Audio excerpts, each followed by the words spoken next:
شاهزاده بسمه بنت سعود بن عبدالعزیز به برنامه به بار دیگر خوش آمدید. وقتی میگید که شروع به تغییر زندگی شخصیتون کردید، دقیقاً چیکار کردید؟ طلاق گرفتم. همین؟ First, and then I started actually. اولش طلاق گرفتم، بعد شروع به تجدید نظر در اخلاقیات در خانه‌ام کردم. این واقعیت که شما طلاق گرفتید کار بزرگیه. منظورم اینه که طلاق گرفتن از شوهر در عربستان سعودی و به خصوص در خاندان سلطنتی کار ساده و مرسومی نیست. درسته، دقیقاً. برای شما چقدر مشکل بود؟ Very difficult. It was very difficult. It was a journey of. خیلی مشکل بود. نوعی بیداری بود، یه جور جهاد بود، نیازمند صبر، شهامت و اراده زیاد بود. Courage and determination. برای همین اسمش رو اصلاح میگذارم، چون در ابتدای راه اصلاح زندگی شخصیم بود. یکی از مواردی که با شدت و حدت ازش انتقاد کردید کمیته امر بالمعروف و نهی از منکره که فکر میکنم شما رو بهش میگین مطوع. این پلیس مذهبی رو پدر شما تشکیل داد. نه، این حرف در واقع نادرسته. مایلم اونو تصحیح کنم. منم همینطور فکر میکردم که پلیس مذهبی رو پدرم راه انداخته، اما وقتی تحقیق کردم متوجه شدم پدر بزرگم اون رو تشکیل داده. فردی به نام شیخ علی در اون دوره مسئول پلیس مذهبی بود. در اون وقت پدر بزرگم و بعد پدرم این پلیس رو اینطور اداره میکردند که برید به سوق که حالا بهش مرکز خرید میگن. بازار. بر بازار نظارت کنید، نه اینکه زنان رو کنترل کنند یا در خیابون دنبال مردم بیفتن.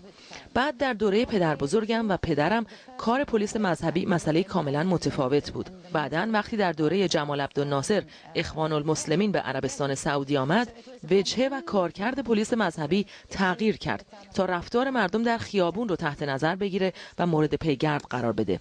و این هدفی نبود که برای اون راه اندازی شده بود.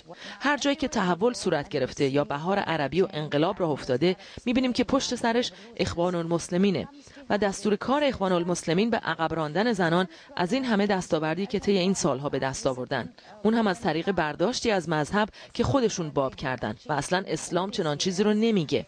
پس اتفاقاتی که الان رخ میده مدت‌ها پیش در عربستان سعودی رخ داده که حالا داریم پیشرفت میکنیم.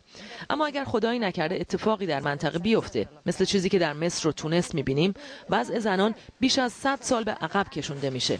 دیدید اخیراً در تونس چی شده؟ عده‌ای ریختن مغازه ها رو به نام الله آتش زدن، گالری ها رو به نام الله و اسلام آتش زدن و حتی به نام الله و اسلام نمیخوان که زنها بدون حجاب به خیابون بیان. فکر میکنم پادشاه رو یک قانون اساسی کار میکنه که قراره در عربستان سعودی مبنای قانونگذاری باشه. اما حقیقت اینه که پس میگید که خود پادشاه اصلاح طلبه؟ قطعاً ملک عبدالله یکی از بهترین اصلاح طلبانیه که در تاریخ معاصر در صحنه عربستان ظهور کرده. برای همین اگر من میخوام زنان رانندگی کنند، نمیخوام تا پیش از تصویب قانون چنین خواسته‌ای رو مطرح کنم، چرا که میخوام از زنان در مقابل هر کسی که بخواد به اونها حمله کنه، تجاوز کنه، راهشون رو ببنده یا آسیبی برسونه حفاظت کنم. برای همین از همه میخوام که قبل از اون که مثلا برای حق رانندگی کاری بکنند، اول خونسرد باشن و به اجرای یک قانون اساسی فکر کنن که حقوق ما رو در خیابونها تضمین کنه. حقوق ما به عنوان زن یا مرد رو محفوظ نگه بداره. قوانینی که برای همه یکسانه و با همه برابر برخورد بکنه. و فکر میکنید همه اینها در عربستان سعودی در کوتاه مدت قابل دستیافتن؟ فکر میکنم امکانش خیلی زیاده و الان وقتش رسیده و ببینیم چطور میتونیم از این طوفان بیرون بیایم و همه صحیح و سالم به ساحل برسیم. شاهزاده بسمه بنت سعود بن عبدالعزیز، ممنونم که مهمان من بودید. خیلی ممنونم، متشکرم.